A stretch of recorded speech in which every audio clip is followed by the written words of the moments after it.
QB was a set of mine that I was very proud of when I posted, because for some reason I thought I had like this godlike ego at the start of MYM11. Just thought I was amazing.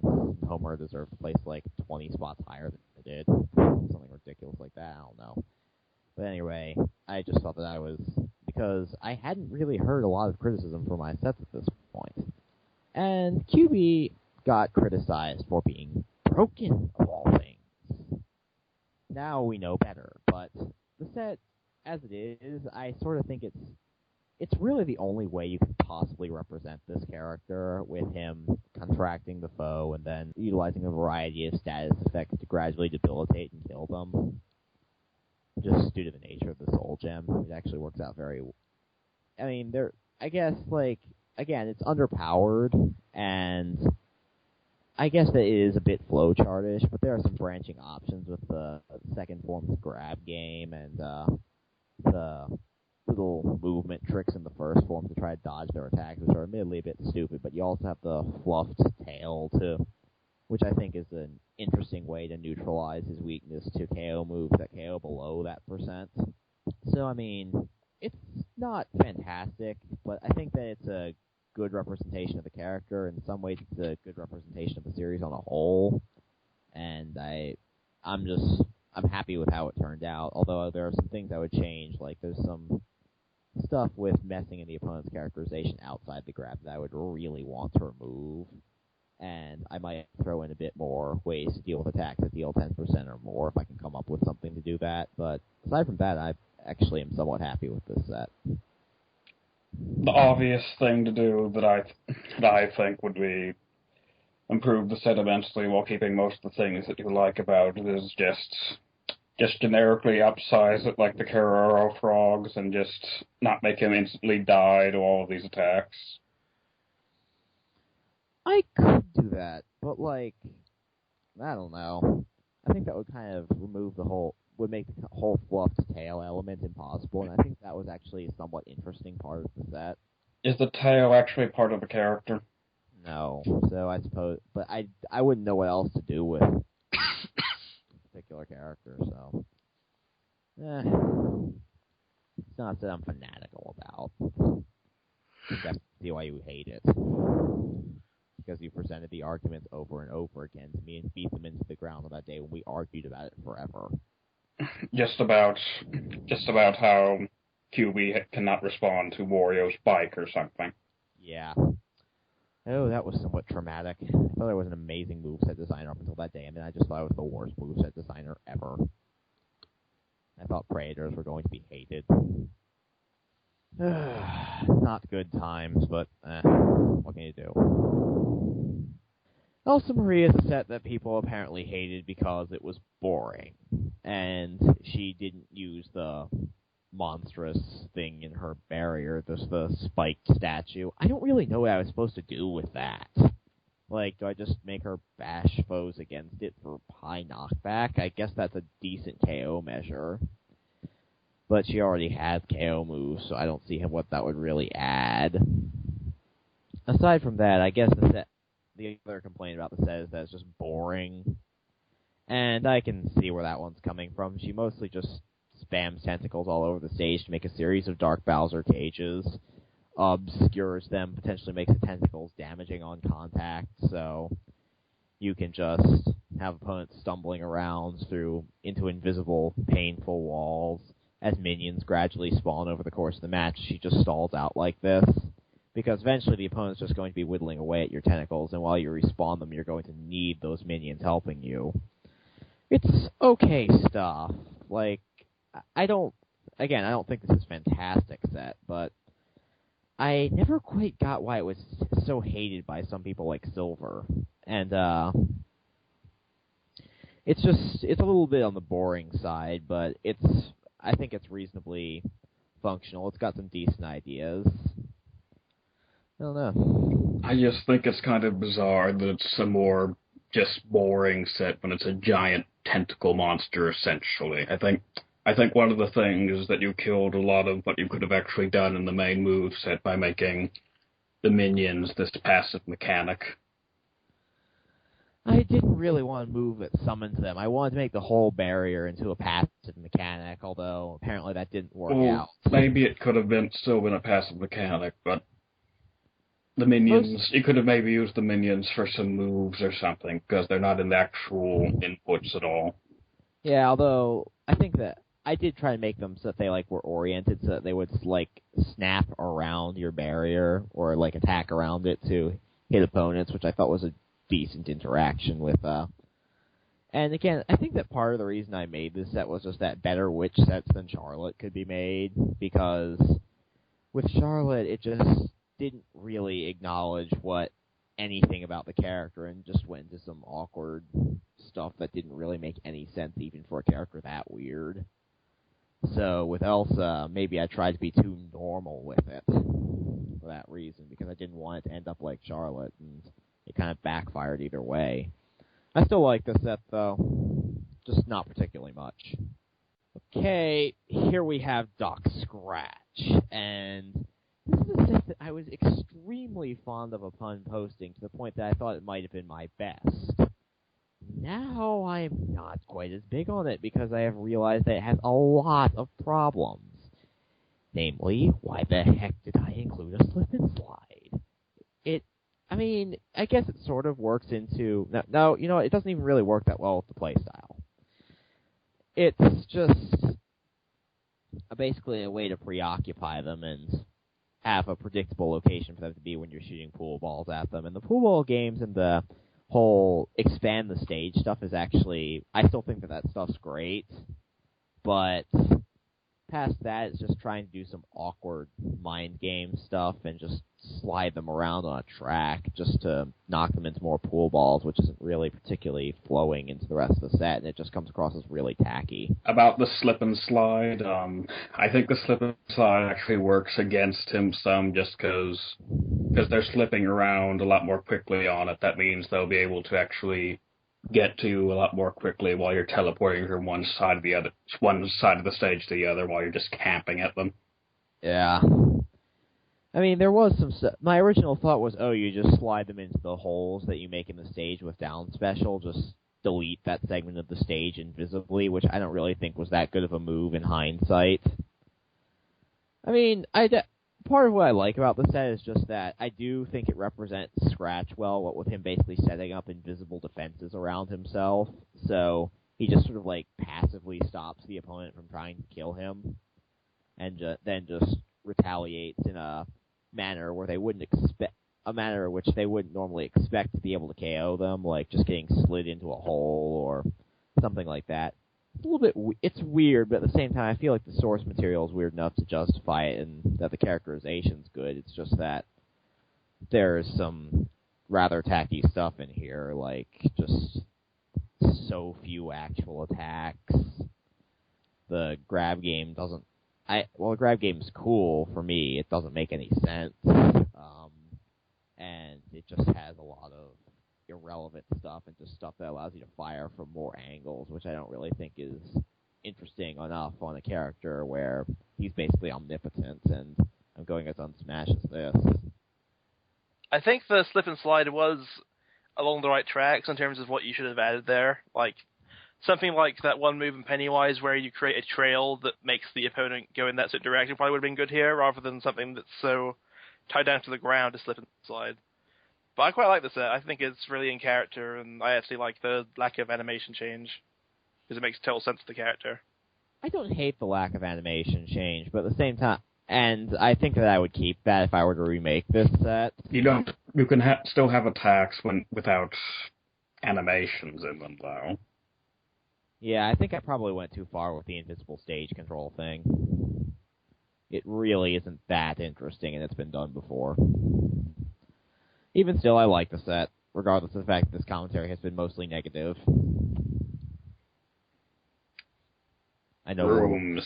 Like it. Is it a broom or is it a mop? The world might never know. Definitely not. H and Ellie is a set where I think this is probably the part where I start getting unabashedly positive, because I like the concepts here with the sort of TVs that can function as a way to both damage the other TVs, a fly portal, and a bomb that when it takes enough damage. That's a great basis, and then you can move them all over the place and carry them around with your minions, and in the fly you just automatically have a vast amount of them, so instead of just having all this awkward effort put into creating them, you just get like this huge free quantity of them, which you even have some special ways to manipulate, what with being able to move around the TV rings and rotate the entire stage with the aerial. And the minion manipulation I felt was good, and I played off the concepts pretty well for the most part. There are a few moves I'm not so fond of, like how I just completely copped out for the dash attack because I had literally nothing, and just the sheer amount of double tapping and, oh, you need to smash in this direction in order to get minion effects, which in hindsight, which I never thought was good, but it's still better than just having it always do the minion effect.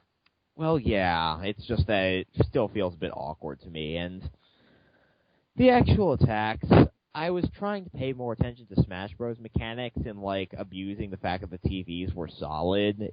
I don't think that ended up particularly interesting, but it was just something I was just trying to do with this set. I don't know how well it worked out. I don't think it worked out particularly well, but the actual attacks all did something other than just abuse walls, so The thing I realize about the set is how it handles the minions alongside the more generic aerials. It makes those moves actually important without making it really obscure in how you use the minions. Like, every single interaction between the aerials and the minions actually makes perfect logical sense, and there's never, you never get the sense that these moves are crippled because you have to do a certain interaction with the minions either. They're quite versatile. I do agree with Catapulter's comment that it's a bit too much like commanding around a flock of birds with how the minions are handled, but aside from that, I'm pretty fond of how they're used, especially with how they expand in the fly to be able to, throw TVs.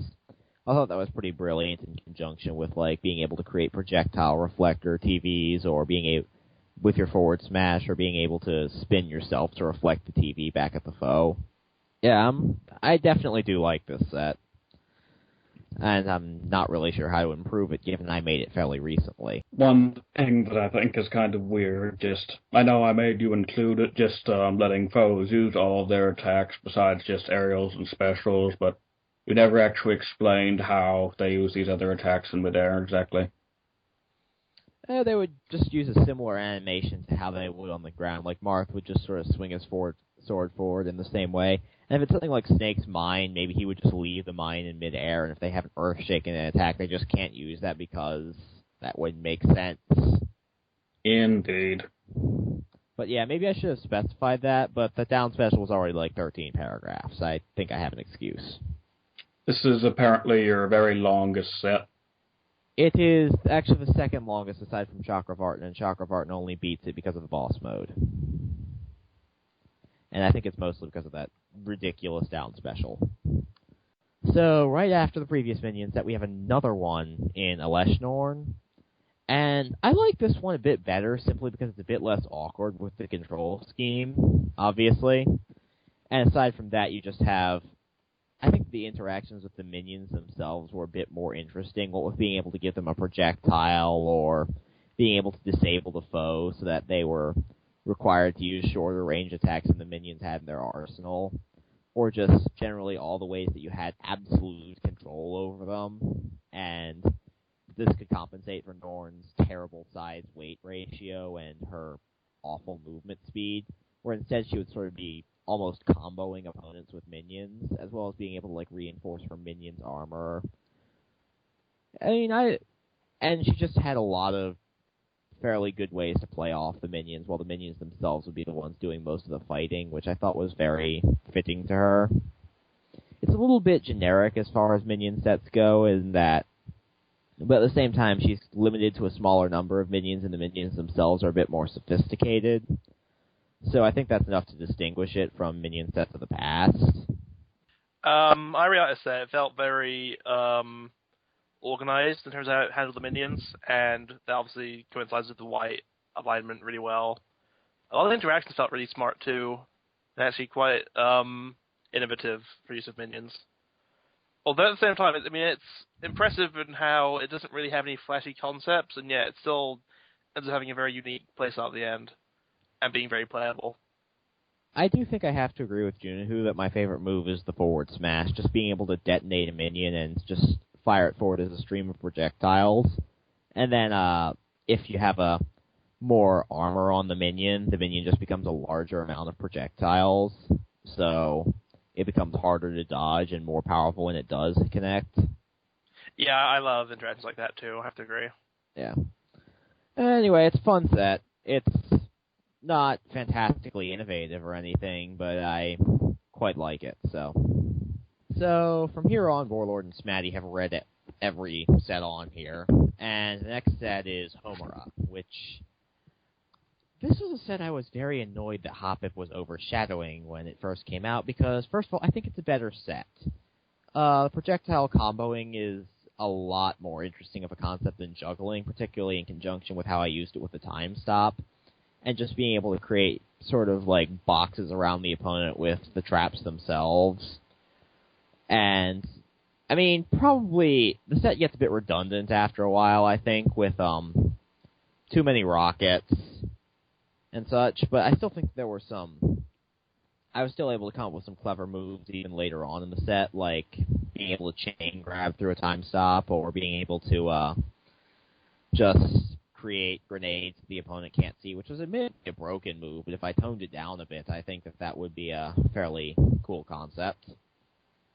And aside from that, it's just, the innate thing about time stops is I think with projectiles and such, there's no real, like, set combos there, and it's a lot more, there's just a lot of room for stuff when you take into account the grenades and being able to, fire, and being able to, lay out traps as well. Although the traps themselves are a bit boring, but they get the job done. And yeah, I feel it's a good service to the character, too, and she's probably my favorite character I have ever made a set for, so I'm pretty happy with this one.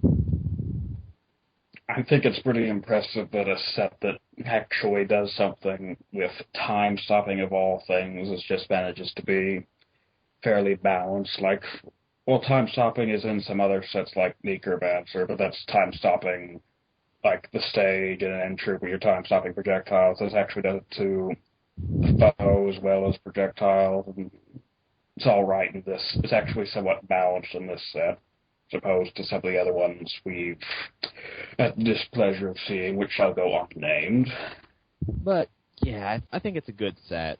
I don't like it quite as much as I did when I posted it, probably because of the next set we're going to talk about. But I still think it holds up reasonably well. And, yeah, I do think it's more balanced in hindsight, considering that, just she has a lot of lag on a lot of her attacks, given she's using this big, heavy weapon, and she's also suffering from a terrible case of bad recovery and weight combination, as well as not being ridiculously tiny. So that said, I think that the set had some problems with making all of the moves actually relevant to the main play style. As FA alluded to, there was a good bit of redundancy with the projectiles, and I think this set could benefit from a remake better than some of the other ones on the list, just because this set is much stronger conceptually. Even if it is well balanced, I think it could be. I think with FA's experience now, we could do this set better.